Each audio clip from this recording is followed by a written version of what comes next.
what you are. Unforgettable when we were born. Live up the soul and love that lives in you. On the heart, just things to you never before. Has someone been lost? Unforgettable in every way. And forevermore, that's how we stay. Because we're all in it together. That's what's unforgettable. Things that are unforgettable too. Do do do do do do do.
Good morning, everyone. Good morning.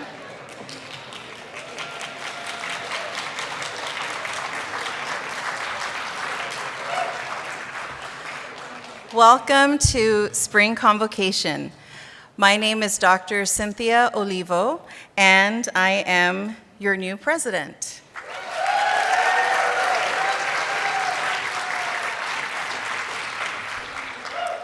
It is my pleasure to welcome all of you today, and I'm thrilled to be here with you as I join the Fullerton College family. And I hope you all see that I'm sporting blue and yellow, our colors, because I already feel the Hornet pride. Please join me as we begin our festivities today in welcoming our Associated Student President, Chloe Serrano, who will start our convocation with a land acknowledgement. Please help me welcome Chloe.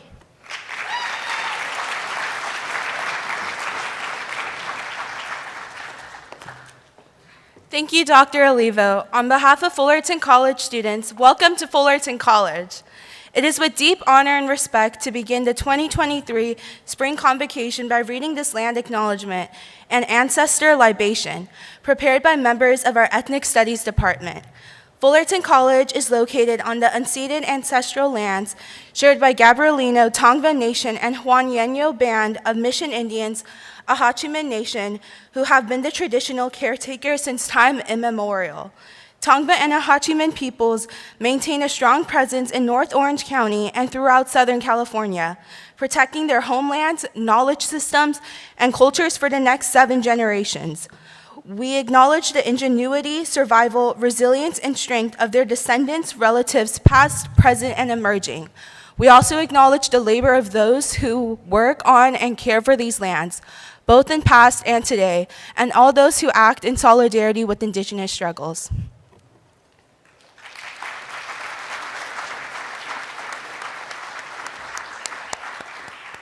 Thank you so much, Chloe. And I'd just like to let all of you know that Chloe is changing her major to ethnic studies. So congratulations. And thank you for being the first student to read this land acknowledgement that was created by our ethnic studies faculty at this major event. Thank you.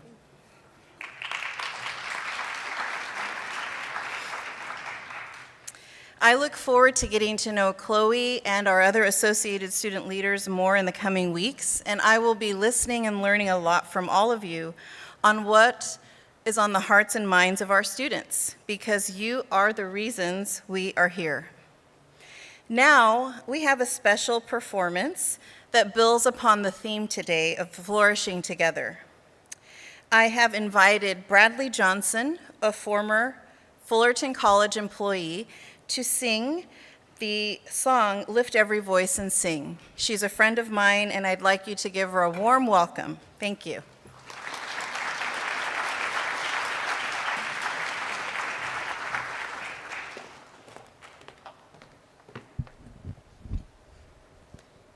Good morning.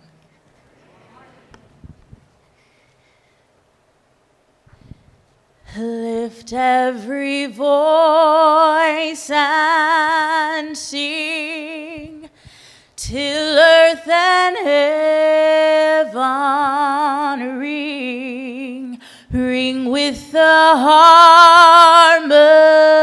harmonies of liberty.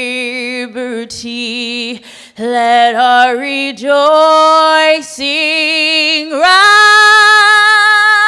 high as the listening skies.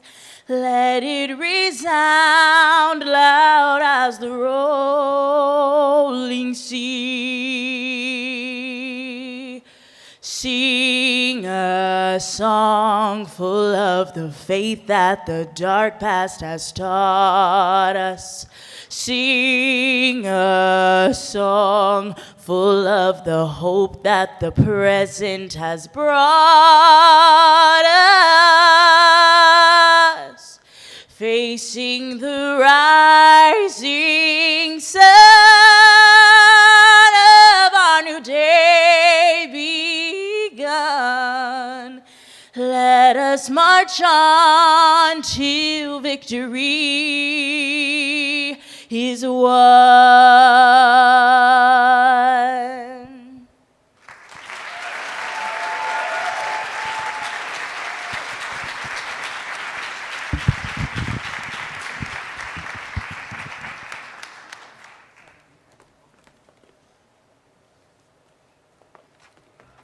Thank you so much, Bradley. Bradley is also a recording artist, and I'm just so proud of her. She also serves as the coordinator for the statewide Community College Coalition. And we have some beautiful flowers for you today, Bradley. Thank you for taking the time out of your busy schedule to be here with us today.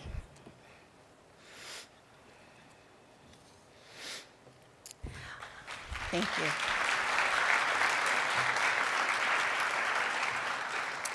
At this time, I would also like to ask any member of our audience who is a United States veteran, if you could please either stand or make yourself known so that we can honor and salute you.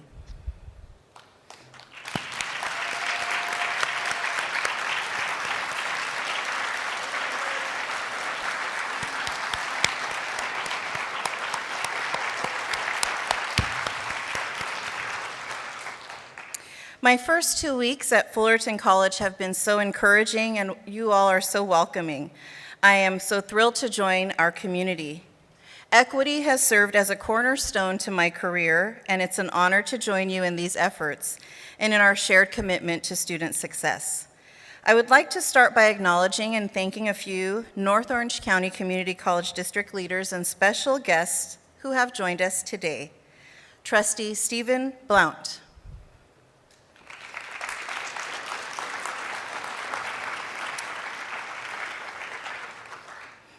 Trustee Jeff Brown.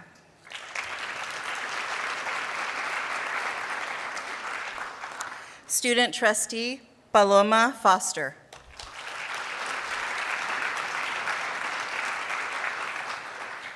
Assemblywoman Sharon Quirk Silva.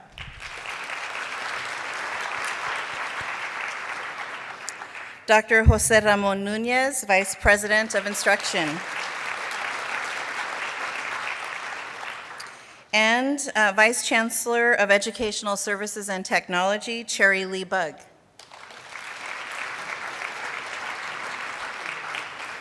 Our Chancellor, Byron Cliff Breland, and Trustee President Ed Lopez will join us after speaking at Cypress College this morning. I also want to thank the members of our Associated Student Leaders, our faculty and classified professionals and administrators who are here today and joining us on Zoom, or YouTube. Thank you. Later in the program, I'll share much more and welcome up our stakeholder group leaders to give their remarks. But now, I'd like to introduce someone very special.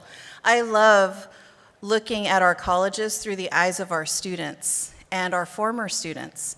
And I'm personal friends with our next speaker, and he reached out to me to congratulate me on getting this presidency, and he said, "I attended Fullerton College." I said, "Whoa, that's incredible."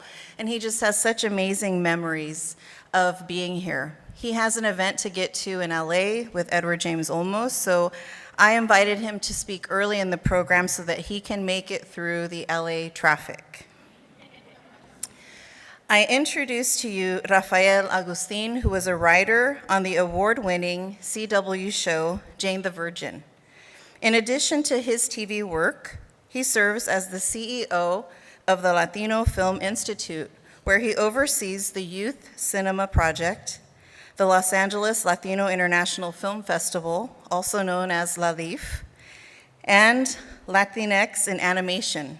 In 2018, the United Nations invited Raphael to speak at their 70th anniversary celebration of the Universal Declaration of Human Rights.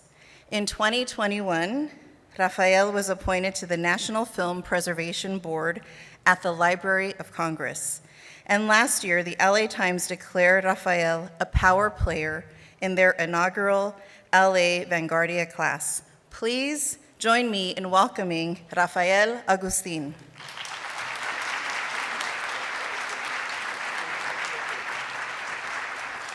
Thank you all so much for having me here this morning.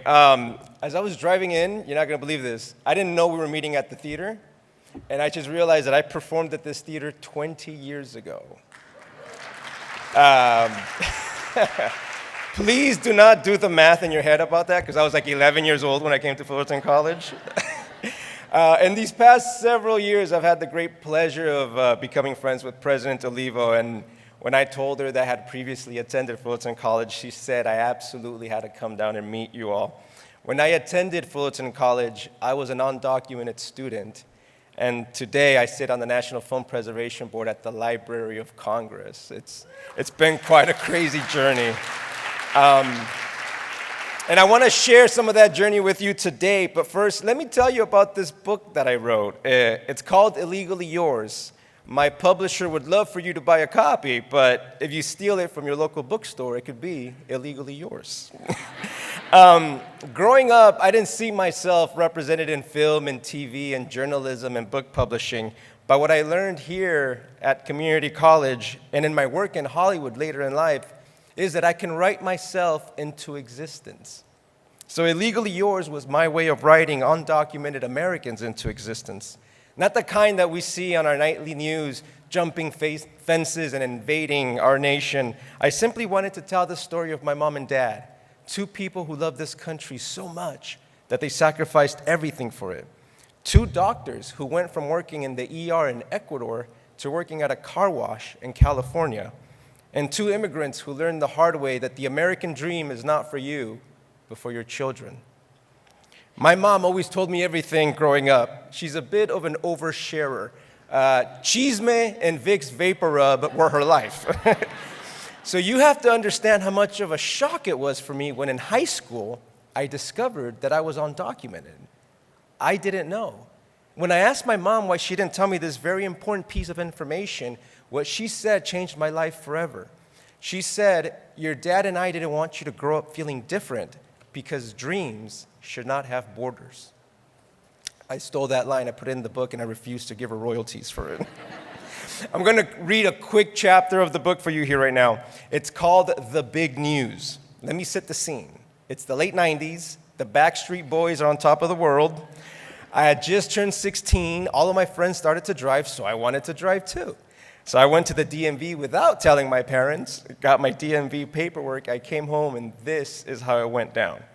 A quick side note before I dive in the early chapters of the book, I used the word illegal in the same way that I used it growing up, because I used to describe myself, and I used to describe my parents, and I used to describe other people with our same immigration problems with that word illegal, and it took me a very long time to realize that my own vocabulary was oppressing and criminalizing a segment of our population that only make our economy stronger, our workforce younger, and you can't deny that we make our food taste so much better. But all right, this is the chapter, here we go. The evening of the big news, I walked into the house holding my driver's permit application. I handed it to my dad and I asked, can you please sign this? My dad read my DMV paperwork and looked over at my mom, who stopped cooking her world-famous seco de pollo and took a seat next to him. Things started to feel off. We need to talk, my dad stated plainly. Concerned, I took a seat. Is everything okay? Is grandma all right? Rafa, you don't have a social security number. Huh? Why? Because we told you, we're illegal. What? Illegal? I didn't know what he was getting at. So many things could be illegal. Driving over the speed limit is illegal. Insider trading is illegal. Singing happy birthday is illegal because it's trademarked. Drinking alcohol under the age of 21 is illegal. Shit, maybe I was illegal. I looked over at my mom for clarification and she softly nodded her head. We don't have papers. What? We're illegal? I exclaimed, now realizing what they were driving at. Since no human being is illegal, I was clearly using the wrong terminology back then. But this was before the Dreamer movement. It was 1997, and all I ever heard on the news was how Get Off My Front Lawn, Lou Dobbs, would vilify undocumented workers. In Spanish, my parents never referred to themselves as illegal, which is why I didn't understand the gravity of our situation until this very moment. Nobody I knew in my small town of West Covina, home of Troy Aikman and Joan Jett, ever used that word. The most I ever heard my parents say was, no tenemos papeles, which translates to, we don't have papers. My young mind assumed we would address whatever problem we were having by simply getting papers. But now my dad pointed out that we were illegal. That was like an end-of-the-world comet hitting my frosted-tipped head. I struggled to make sense of everything. Wait, we didn't cross the desert, I tried to rationalize. We flew here, and it was economy plus, if I'm not mistaken. My mom calmly explained that we came on tourist visas, but then overstayed. She said this while making me chamomile tea. Moms, they always know how to relax you. My dad added that they had hoped that we would have gotten our permanent residencies when they applied for them 11 years ago. I didn't know what a permanent residency meant, but it sounded pretty self-explanatory since I wanted to permanently be residing in the only place I ever knew was home. I started to get nervous. I was illegal. What did that even mean? I didn't feel illegal. I felt pretty damn American. The chamomile tea was delicious, but not working. How would I ever join the campus Republicans now? That's when it dawned on me. Wait, how do you two work if we're illegal and we don't have social security numbers? My mom and dad looked at each other. Well, we don't have papers, but you're the only one with no social security number. What the fuck? I was already freaked out that I didn't have a green card, but I didn't have a blue card either. I started to feel dizzy. My mom asked me if I wanted more tea. She knew damn well that I wanted more tea, but I was upset, so I said no. I got up and I started to pace around the room. This made no damn sense. I knew that at 16 and a half, I was barely legal, but this was preposterous. I can't be illegal, I demanded. How am I going to apply for financial aid or go to college if I don't have a social security number? Oh my God, can I even go to college if I'm not legal? I need to become legal. We're still waiting for our 3 green cards, my dad said with fake hopefulness. Maybe they'll come in before you graduate. The tremor in his voice assured me that he didn't believe what he was saying. And for the first time in my life, my dad allowed me to talk back to him. You ruined everything. Moments later, I was sitting on my bed, wallowing in my own self-pity. I didn't know of any other illegals. How could I be one without ever knowing it? I felt betrayed by my parents. I was forced to leave Ecuador for their dream of becoming doctors in the States, and now I was paying the price for that dream. This was ridiculous. I looked up at my poster of Pamela Anderson, and for the first time I thought, I'm even too depressed to masturbate. I'm sorry, I didn't mean to talk about masturbation this morning, but it's in the book, so I had to. Talk about it. As you see, I grew up a very dumb and oblivious American kid. This country was all I ever knew. To discover that I was undocumented my junior year of high school was soul-crushing. In fact, when I sold this book to one of the biggest publishers in the world, my pitch was very simple. What happens when the all-American high school student discovers that he's not American at all? Bless you. And my story is not unique. Since the publication of this book, so many undocumented Americans and so many undocumented students have told me that they too discovered the truth of their immigration statuses as they graduated high school, which means that a lot of you here today will be dealing with students who are only now discovering the truth of their legality. Be kind to them. I was fortunate that I had community college professors that were kind to me. If I leave you with anything today, please let it be these 3 simple things. 1, learn to tell your story. I'm by no means asking you to become writers. I'm simply asking you to share your dreams and aspirations, your fears and concerns with the people around you. After all these years, I finally realized that vulnerability was my superpower. I believe that vulnerability is what makes great leaders, communicators, and artists. 10 years ago, I couldn't stand up here and share my life story with you today, like I am today. 10 years ago, I could not tell anybody who reported to me at work that I don't know or let's find out together.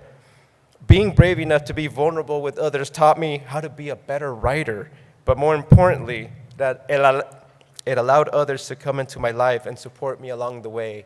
Because in a cynical world, vulnerability is an act of courage. 2, please know that students will rise to the level of expectation. I did, and as a former English learner, I was destined to fall between the cracks. To combat this, particularly for marginalized students like myself, you have to help create a sense of family at the college, on campus and especially in the classroom so that we can successfully continue or even begin our learning process. And 3, most important of all, don't build borders for students. Remove them.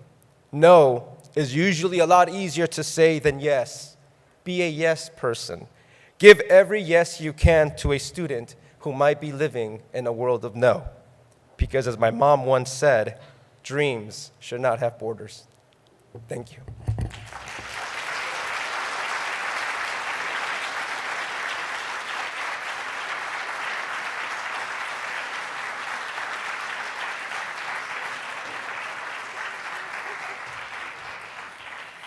Thank you so much, Raphael. And to support and encourage all of you to learn more about Raphael's story, we have copies of his book available for each of you in the lobby, so please pick one up on your way out. And thank you so much. As I stated, Raphael told me that it was here that he took all of his theater classes. And without his theater classes, he would not have been able to become a successful TV writer and achieve all the success that he currently has in his career. And now you can see that we have risers here, and we have a special performance planned for you by our Fullerton College Concert Choir, conducted by Professor Nicola Dedman, as they sing All of Us by Craig Hella Johnson. This beautiful song is a tribute to Matthew Shepard, a young gay man whose tragic murder in 1998 became a beacon of change around hate crime legislation and cultural awareness in our country. Please welcome our Fullerton College Choir.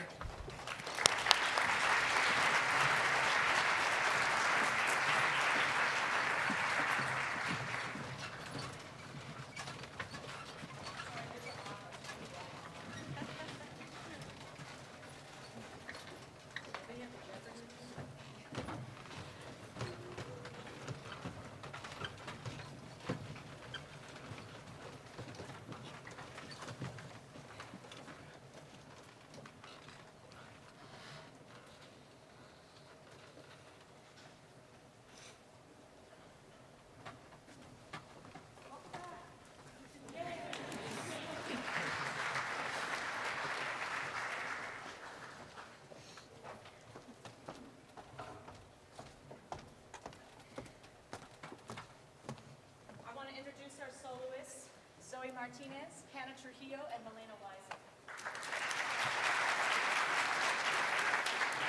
And also our fabulous pianist, collaborative artist, assistant conductor, Dr. Joshua Tan.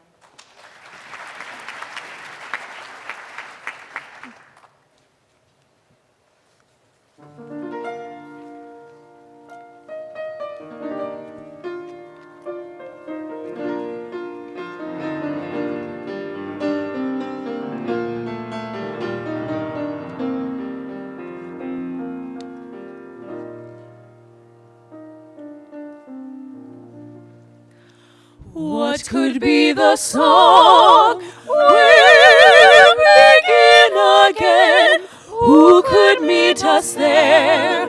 Where might we begin? From the shadows climb, rise to sing again. Where could be the joy?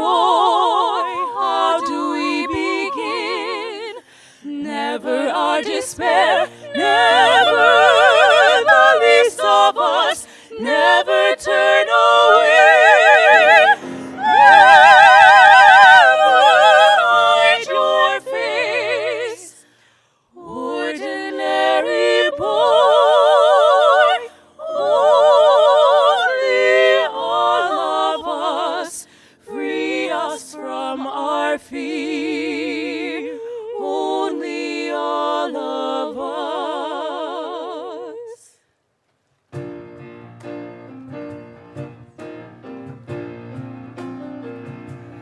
What could be the song? We'll begin again. Who could meet us there? Where might we begin? From the shadows climb, rise to sing again. Where could be we begin? Never our despair, never the least of us, never turn away, never hide your face. Ordinary boy, only all of us, free us from our fear. Only in the love that lifts us up, clear from the heart, from the mountainside. Come creation calls, strong as any stream. How can we let go? How can we forgive? How can we be dreamed? How can we be dreamed? How can we be dreamed? Out of heaven rain, rain to wash us free, rivers flowing on, ever to the sea. Bind up every wound, every cause to grieve, always to forgive, only to believe. Most noble light, creation's face, how should we live but joined in you, remained within your saving grace through all we say and do. And know we are the love that moves the sun and all the stars. Oh, love that dwells, oh, love that burns in every human heart. Only in the love, love that lifts us up. Only in the love, love that lifts us up. Evergreen, rise to sing again, heartless soul. Never hide your fame. Only in the love, love that lifts us up. Only in the love, only in the love. Your people born to dream. Only all of us, only all of us. Evergreen, evergreen. Your people born to dream. Only all of love, love that lifts us up.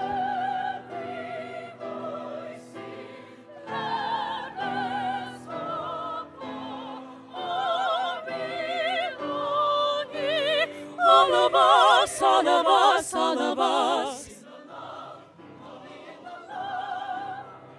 Only all of us, only all of us, all of us, only all of us, only all of us, all of us, only all of us, only all of us, all of us, only all of us, only all of us, heaven, wash me, heaven, wash me, all of us, all of us, all of us. What could be the song? Where do we begin? Only in the love, love that lifts us up.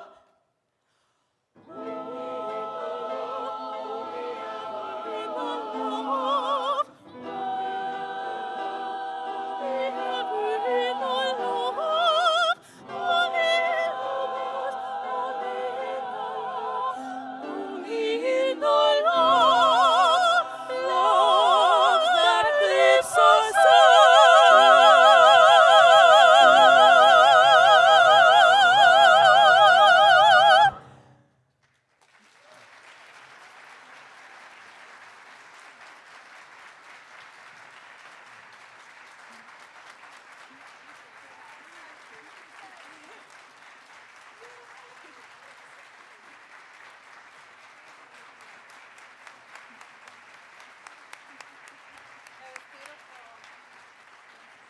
Wonderful, Nicola. Thank you so much. It was lovely. Please let them know they can have books too on the way out. Absolutely. Yeah. Thank you so much. Thank you. That was beautiful. Thank you. Thank you.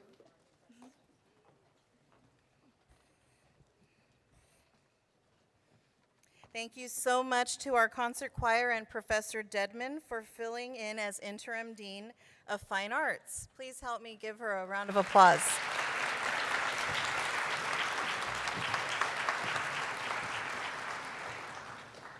That was just so beautiful. Thank you very much. And as our students exit, I do also want to thank and welcome our new Fine Arts Dean, Dr. Grant Linzel, who's out there in the audience.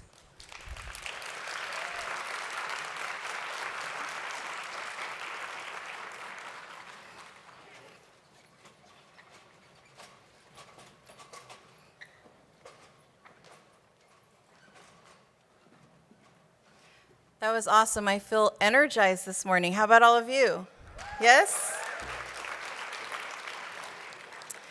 Well, speaking of energized, it is now my pleasure to welcome an amazing person who I've had the pleasure of meeting with a couple of times now in my 10 days, our Classified Senate President, Nicole Crockram.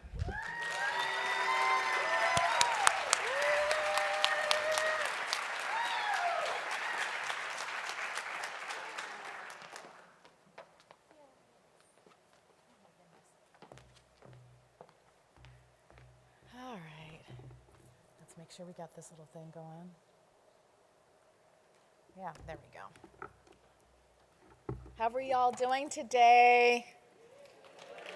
That's all I get. Woo, woo, woo, woo. Come on, how are we doing today? It's not raining. It's not raining, so I'm pretty happy about that. As I was coming up here, I wanted to have the song, I can see clearly now the rain is gone, but unfortunately the song cannot be played because YouTube would shut us down. So therefore, you're just gonna have to look at this picture and think about, the fact that we're not dealing with our umbrellas and fighting with them anymore, because one picture that's not up there is me fighting with my umbrella as I'm trying to get groceries in the car. Rain is coming down. It's a hot mess. So I'm happy that we live in California, so be grateful for that. Even though we needed that rain, I'm happy we live in California, and we can have some sun for a little while. All right. Let's see. All right, so here we go. This is round 2. As most of you know, I did my first speech in the fall, and I said that public speaking was not my forte. It's still not my forte. I'm still 100% a mess. It has not gotten any easier, but once again, we are going to bear right through it, and speed is of the utmost importance to me, so try and keep up. First and foremost, I do want to say welcome to Dr. Cynthia Levo for joining the Fullerton College Hornet family. We're excited to have you with us. We look forward to seeing how we can flourish together for the benefit of our students, staff, faculty, and community. Over the past couple of months, I've had the pleasure of being the Classified Senate President. I've rediscovered that there are a wonderful group of hardworking individuals from all over this campus that care about students and care about one another. Therefore, in the forefront of my mind, the words stolen from Dr. Gil Contreras, it's about people first. It just rings in my ears. As we continue to strive and flourish in rebuilding the Hornet community, because there has been years of disconnect, whether it be hybrid or not, let's remind ourselves to always get not so caught up in work, because the work is going to be there. There's always going to be a lot of it, but it's going to get done. We have to remember to reach out, say, how are you doing? Thank you, Lisa, because you do that all the time, every time I see you. Talk, listen, engage. Share with one another. Did you see that movie on Netflix this weekend? Or how was the roller skating rink? Get out of our offices. We need to grow in our new environment. And I believe when we engage like this, it trickles down to our students because they see that not only do we enjoy where we're working, we enjoy the people that we work with, but that we also care. Creating community is not easy, but it is definitely worth it. Behind me is a picture of our classified senators. I hope you recognize some of their smiling faces. These senators are the ones who voice classified professionals' needs, concerns, viewpoints, and make recommendations on college issues. The senators, plus so many other classified professionals, have taken a step forward, getting involved in shared governance, which I've been told is a good name, so if you're expecting, maybe think about the name shared governance. Committees, pathways, food insecurity conversations, diversity, equity, inclusion, accessibility conversations, creating safe environments, and the welcoming of new and seasoned Hornets. Personally, I am appreciative that I have surrounded myself with people who want to promote and facilitate the exchange of ideas among classified, faculty, and administrators for the betterment of our community and our students. Our Senate meetings are on the second and fourth Tuesday of every month from 10 a.m. to 11 a.m. We do this hybrid or in person, and all are welcome to join us.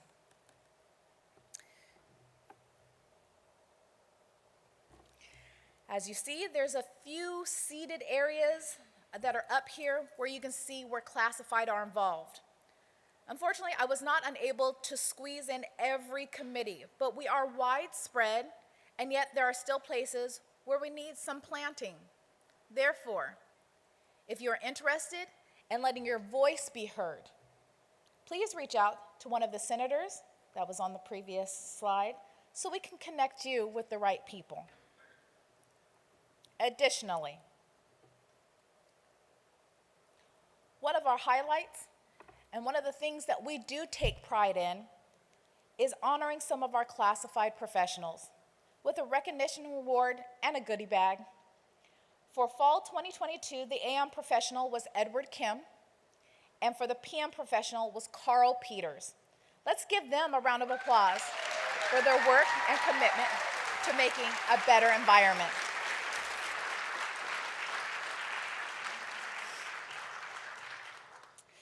Now, let's all agree that this is not a pretty picture, and I'm sure my colleagues in my department can attest to the fact that this is definitely me before coffee. I am rough. Last convocation, I had big issue with this, so I do want to say thank you. Thank you for the Starbucks and keeping me from being a grumpy puppy and a lot more tolerable and full of cuddly kindness now. Thank you. That's my time. I'm so glad we had this time together.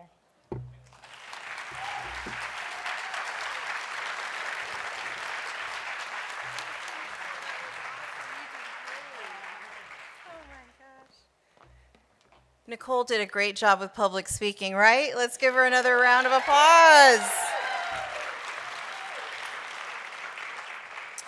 And now I'd really like to thank Dr. Jennifer Combs for being here with us, especially as you're navigating some personal emergency conditions, and I just want to say thank you so much for taking the time to be here. It means a lot. Dr. Jennifer Combs, President of our Academic Senate.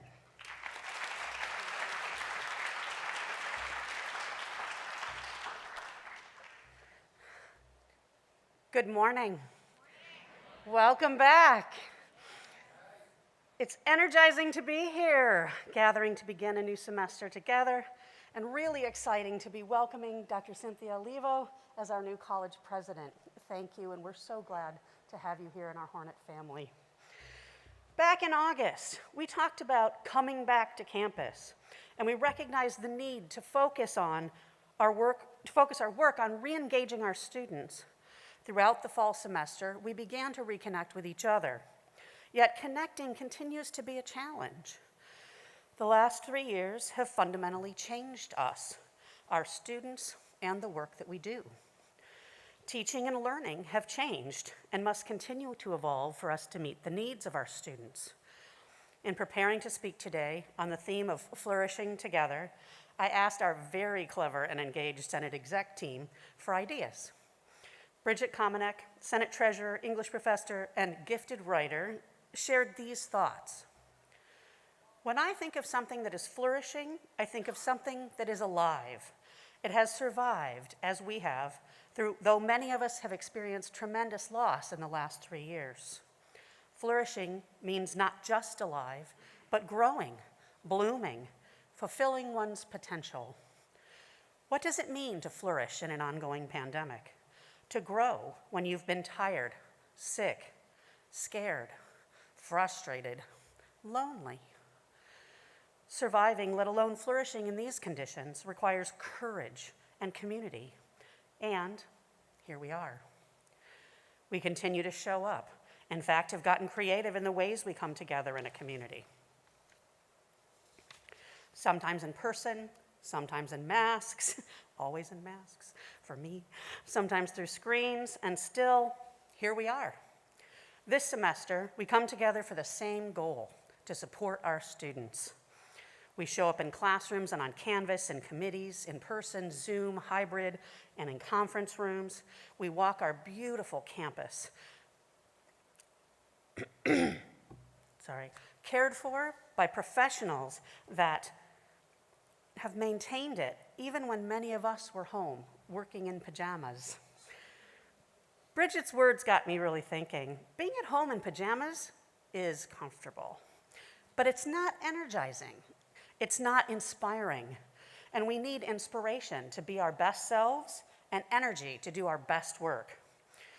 A single flower or tree may grow in isolation, but in a garden or a forest, they can flourish naturally, organically. We can flourish in the ecosystem that is our campus community as well. We have different needs, different perspectives, and different approaches, yet we share a love for our students and a desire to work and grow in a vibrant, healthy community.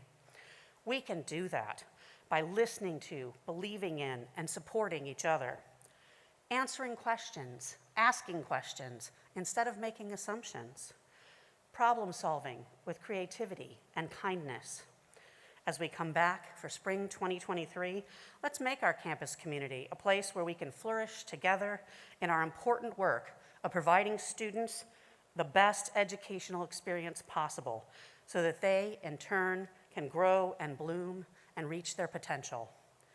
Thank you, all of you, for your willingness to continue to learn, adapt, and grow, and for your patience with others as we do this together.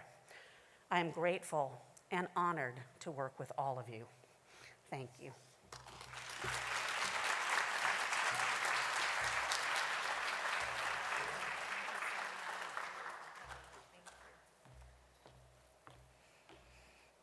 I just really, really loved your remarks, and the imagery that comes to mind is exactly what I thought of when selecting that word flourishing. It's an action word, and so thank you so much for being with us and sharing your remarks. So I would like to now introduce, I would like to now switch gears. And let's see. Tell you a little bit about my own personal story. I feel as though, you all have a really great community. I can feel a sense of connection, a strong connection that you have to each other.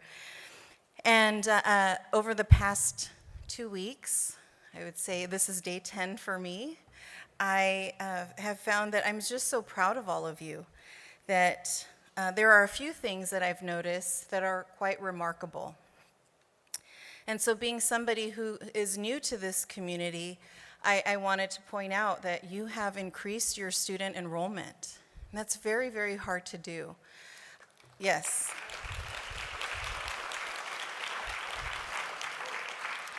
Not only have you restored some of the enrollment in student headcounts, but you also have increased the number of full-time equivalent student enrollment. And let me tell you, that is extremely challenging these days. So what it tells me is that you're doing everything you possibly can to demonstrate to our students, the community, and the public that we are here to support students through these difficult times. So congratulations on increasing enrollment, even though it's so challenging to do it. You are flexing and doing what students need to feel confident that they can return to fulfilling their dreams. So congratulations on that. Yes. I also have, reviewed so many reports. I love reading, so it's really great for me to learn about all of you and what you've done together through reviewing your artifacts, right, your reports. And your awesome enrollment recovery plan, it's the ER plan. Daniel, I can't remember what the E stands for. Is it enrollment? Yes. Your enrollment recovery plan, which was co-created through a transparent shared governance process. I loved hearing about how many people were involved in providing ideas on how we can recover through our enrollment activities across the entire college. I just want to say thank you. Who in this room may have contributed to that? If you could please just raise your hand. Our enrollment recovery plan, thank you. Thank you for working on that, and I look forward to us actualizing all of the plans that you have made in that report. I also am so impressed at your amazing new college mission and vision statements. From what I can tell, there were so many of you who participated in creating these two really critical pieces of information for our college. It guides what we do on a daily basis. So I just want to say thank you. To me, these reflect who we are as a college and what we're about. So I just wanted to show my appreciation for the things that you've done and what we're going to do together. And since I'm new here, I thought I'll share a little bit about myself, and I hope in the next few weeks and months that my personal sharing will help open the door for you to also share with me so that I can get to know you all better and create the synergy that we need to be successful together. So I have an open door, and I'll be figuring out ways to do what Nicole Cockrum asked, which is to provide some collegial opportunities for us to get together and just have coffee or tea, just to connect again, because we've been apart for such a long time. So here's a little bit about my personal and professional trajectory.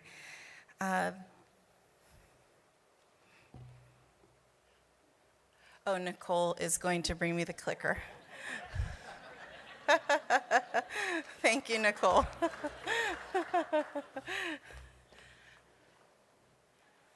Okay. So this is mi historia, my background. I am the granddaughter of migrant farm workers on both sides of my family. These are my incredible grandparents who were born here in the United States in the 1920s, mid-1920s. That is Esteban and Maria Olivo, and they were born in Texas. If any of you are familiar with Corpus Christi, they were born right outside of Corpus in Mathis, Texas, also where Selena Quintanilla is born, right? And these are my grandparents, Juan and Salome Bustos. I noticed there was somebody in the directory with the last name Bustos. We might be cousins.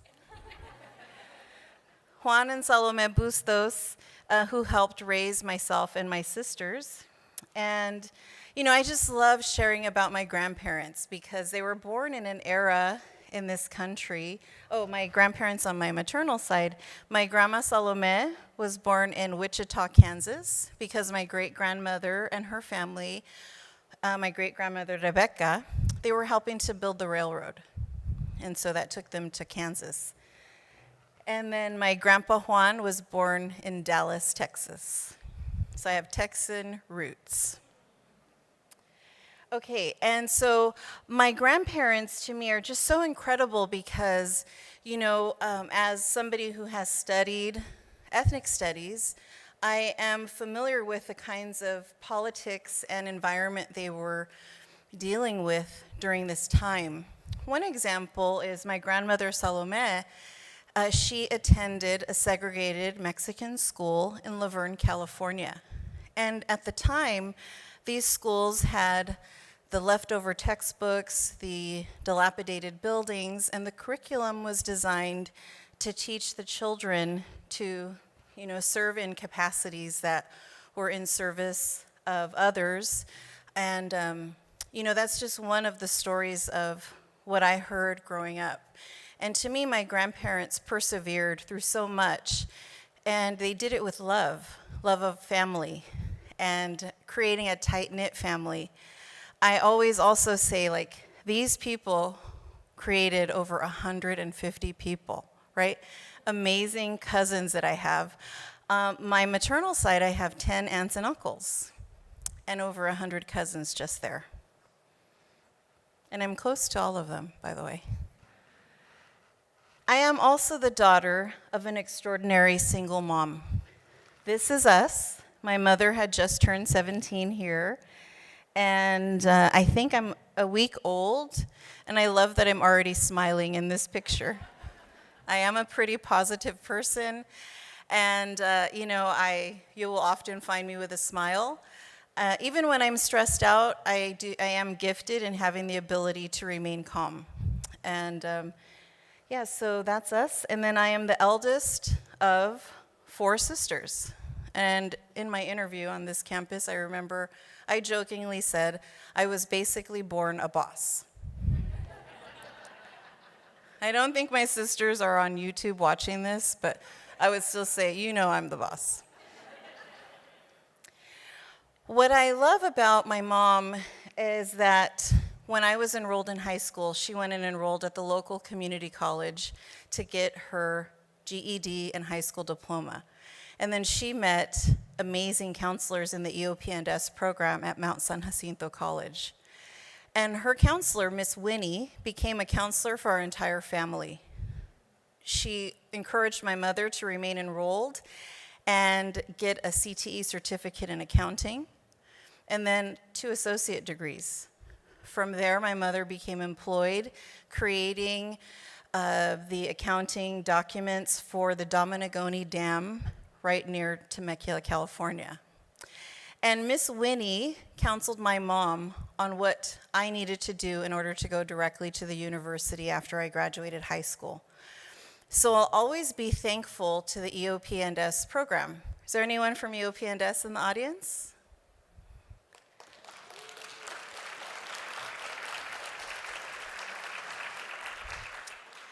Community college has played a transformational role, not just in my life, but in my mom's life and the lives of my sisters and the children of our family.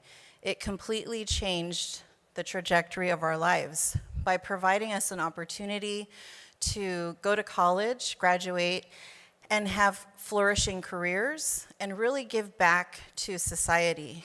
My mother is a very strong person and raised us to always identify injustices and to become a part of addressing those injustices, whether it be sexism, racism, classism, or all the isms. My mom, Juanita, she was on it, and she taught me to have that courageous voice needed to combat that.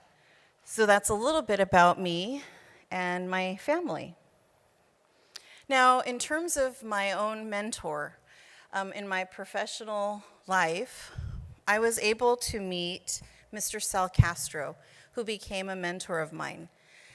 And I'm not sure if you're familiar with Sal Castro, but he helped to empower and lead high school students in East LA in creating a list of needs and demands for improving education. And there is a movie called Walkout. How many of you have seen the movie Walkout? Sal Castro is the counselor in that movie. I met him in my early 20s. You can see us up there. And Sal gave this riveting 2-hour keynote address filled with information that I had never heard in my life. And I remember going up to him afterwards and asking if he had a copy of a reference sheet or a bibliography, because I wanted to familiarize myself with the sources he was drawing from. And he gave me his one copy. He pulled out his peachy folder and gave me his copy. And I remember saying, whoa, I didn't know any of this. And I just became so intrigued, and I was truly changed. And my leadership evolved soon thereafter. I returned to my undergraduate college, and I created a coalition so that we could address injustices towards undocumented students. And this is just a picture from my own scrapbooks of the kind of work that I was able to do by bringing people from different groups together. And I wanted to share this because I'm gifted at that as well, in bringing people together from different backgrounds so that we can work towards a common goal. I also have a lot in common with our students. I'm the first in my family to attend college. I went to Cal State University, San Bernardino, and I believe I met some Yotes here. Yes, Keisha. Keisha's currently enrolled there. And also, after earning my bachelor's degree in psychology, because I was a very involved student leader, I was approached by the Associate Vice President of Student Affairs with a career opportunity in housing and residential life, where I served as coordinator. And I was responsible for all aspects of the community, including hiring, supervising, training, all of the RAs, the security staff, the custodial staff, doing student conduct, student life.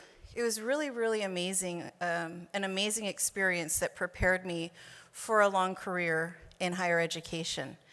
You know, now is my 28th year working in higher ed. And I owe it all to Cal State San Bernardino for preparing me for this amazing career. After Cal State San Bernardino, one of my close friends, Dr. Ed Bush, president of Cosumnes River College, he was enrolled in a PhD program at Claremont Graduate University, and he told me that he knew this program would be right up my alley.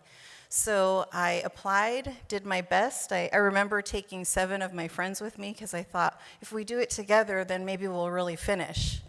2 of us got in, and we did do our PhDs, and mine is in education with an emphasis in urban education.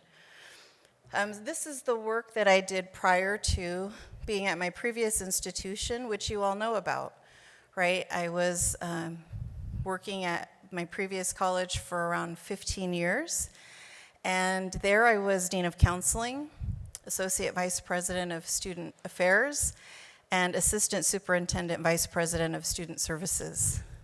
And I was able to just do amazing work with people exactly like you, who are so interested in helping students. One of the major reasons why I love working on a community college campus is I often tell my cousins and my family and friends, where else can you go where there's 25,000 people who are all working to make their dreams come true? And then you're surrounded by thousands and hundreds of thousands of people, right, every year who come to campus for commencement, events, and then faculty and staff who are also working to help make those dreams come true. It's amazing energy, right? And it does fill me up, and it pumps me up and gets me going and pushes me through the days that are really hard. Speaking of that, I know that this pandemic, this global pandemic, this era of racial reckoning has been difficult. And so I look forward to working with all of you so that we can get through these difficult times together. I wanted to also share that I met Paloma Foster prior to beginning in my role. And, Paloma connected with me on social media, and I was able to see a little bit of her story. And I really see a strong, committed, dedicated, focused student who's also a parent, a leader, and a future lawyer. And when I see Paloma, I can relate to her experience. To me, I am driven, inspired, and motivated to push through and do what we need to do so that we can help students like Paloma and so many others here at Fullerton College. Is Paloma here? Maybe Paloma's on YouTube. Hi, Paloma. We see you.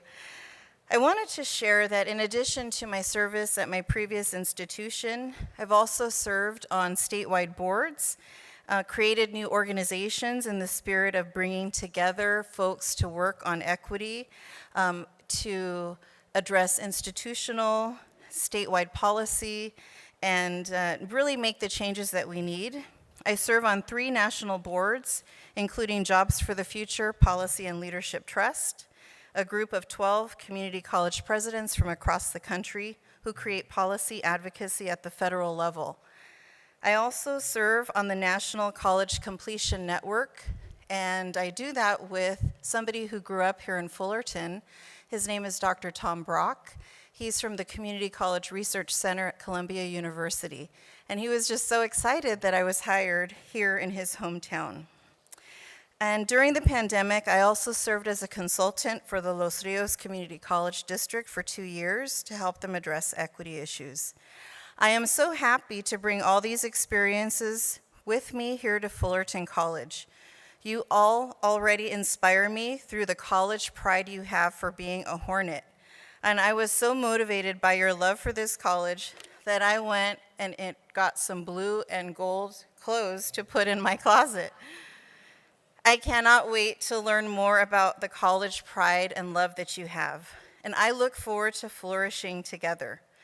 It was people like my mom, like my mentor, like Miss Winnie, who planted seeds within me that blossomed over time. And it is each of you here that do the same with our students and with each other.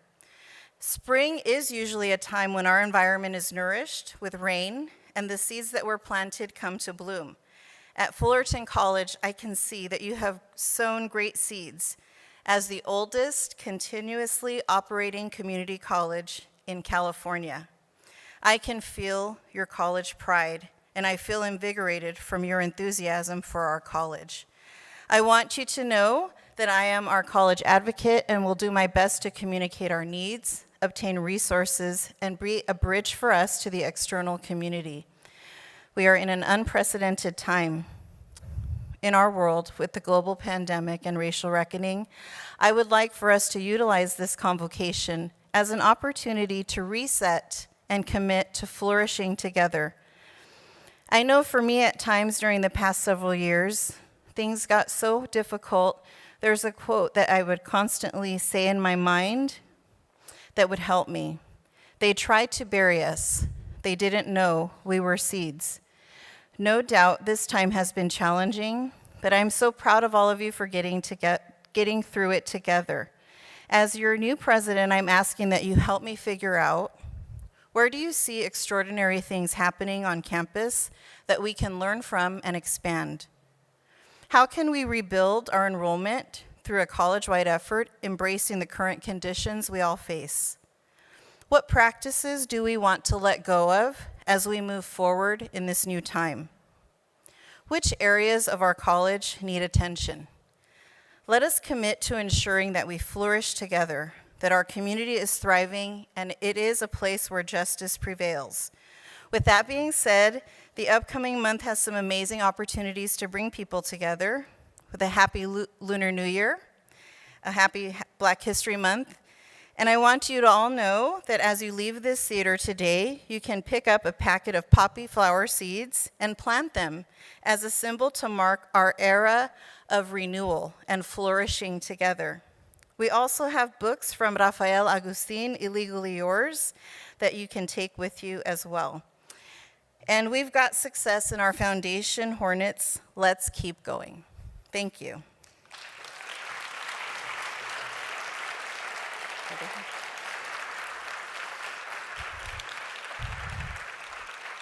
And now I am pleased to introduce to you our Chancellor of North Orange County Community College District, Dr. Byron Breland, who will provide us with some remarks.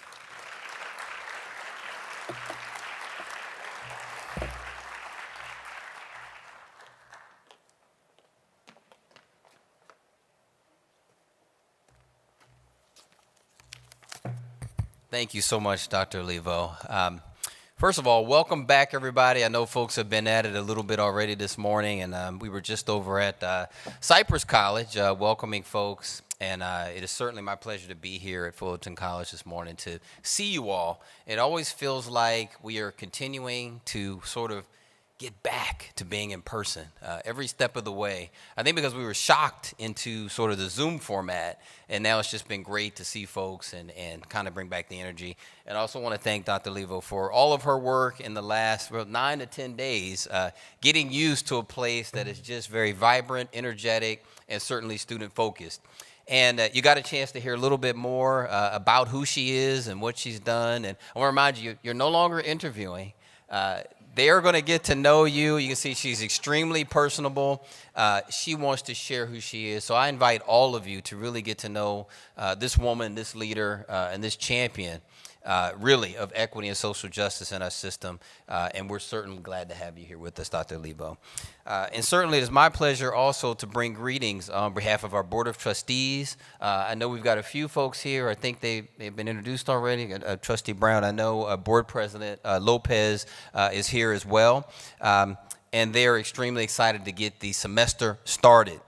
And I also want to wish everybody a happy Lunar New Year and a happy New Year, as this is the first time we've all been able to share space together in 2023. Can you believe that? It's already 2023. I had my 1-year anniversary in this district yesterday, and it went by. Thank you all. Thank you so much.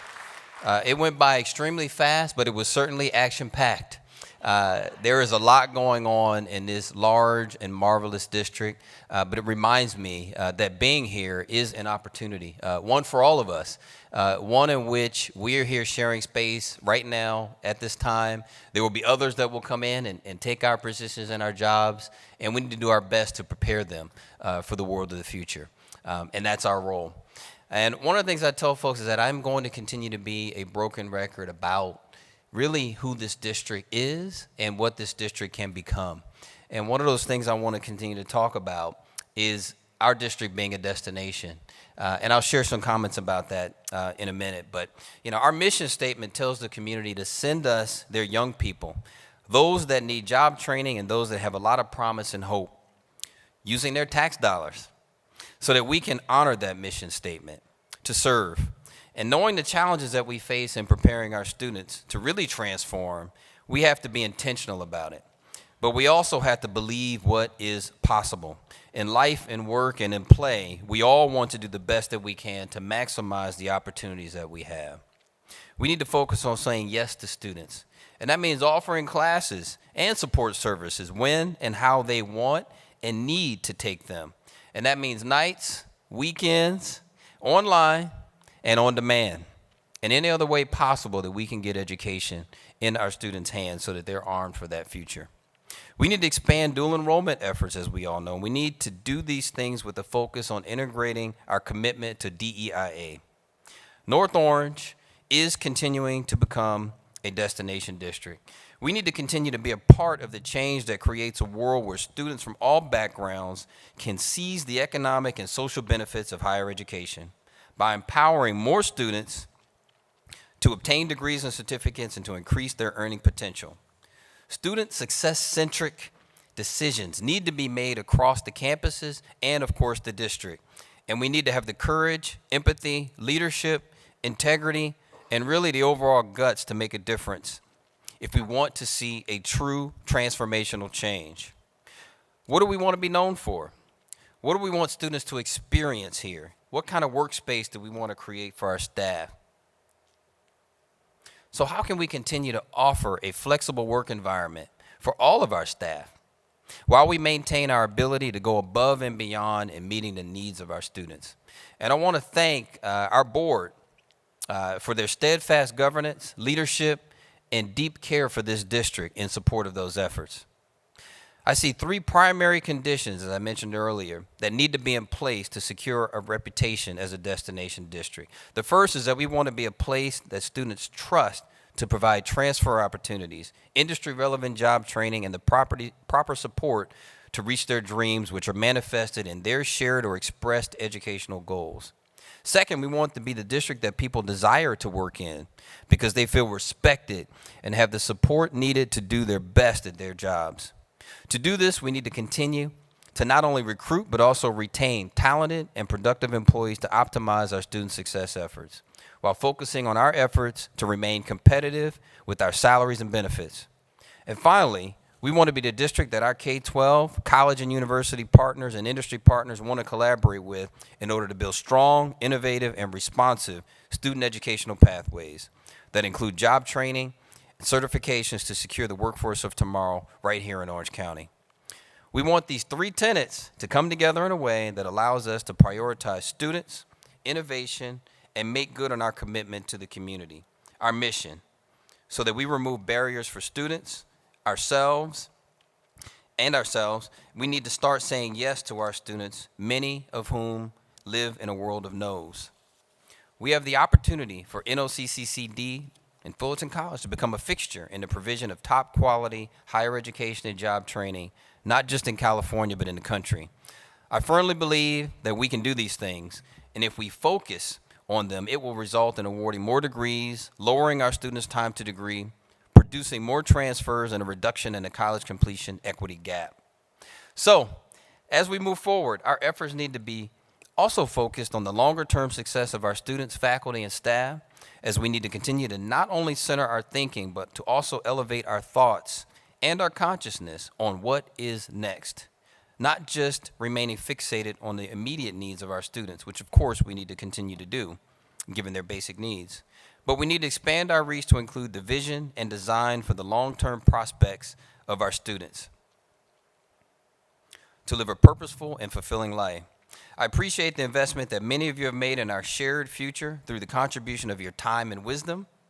As we move forward in the coming months, we're going to need your continued collaboration to accomplish the key actions and strategies that you have helped this district and, of course, this college to develop. And with that, I wish you all a successful semester, a wonderful new year, and certainly a productive day here together. As you learn from each other, you continue to learn what's great, and you also continue to learn about where those opportunities lie to do the best work that we can for our students. And so I look forward to working with and continuing to meet each and every one of you. A year has gone by quickly, so I'm going to guess that the next year will go by fast.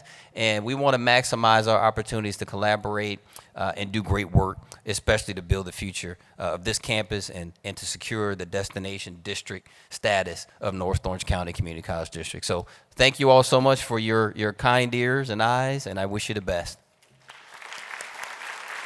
And I will turn it back over to Dr. Olivo.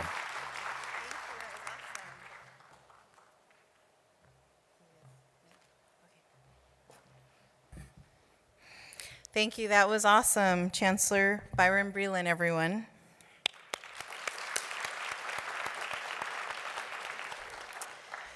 I did want to thank our board president, Trustee Ed Lopez, for also being with us here today.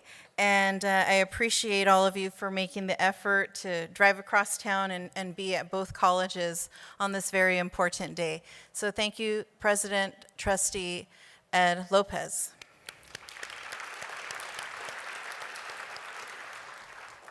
I also would like to say thank you to our campus theater team. Thank you to the Fullerton College Theater Operations up there. Hi, thank you. They prepared this lovely stage, and then they are also running our live stream on YouTube. And a special thank you to the Office of Campus Communications and Student Life and Leadership for their collaboration and contribution. Thank you.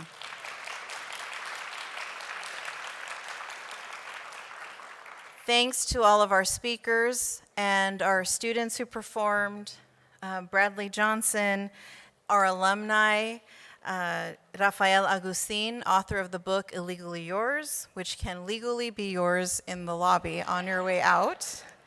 And then also to our Associated Student Body President. We started with Chloe Serrano, and I just want to also end with her, because you are our student, you are why we're here, and you represent our student body as a whole. So thank you so much, Chloe. We dedicate this to all you.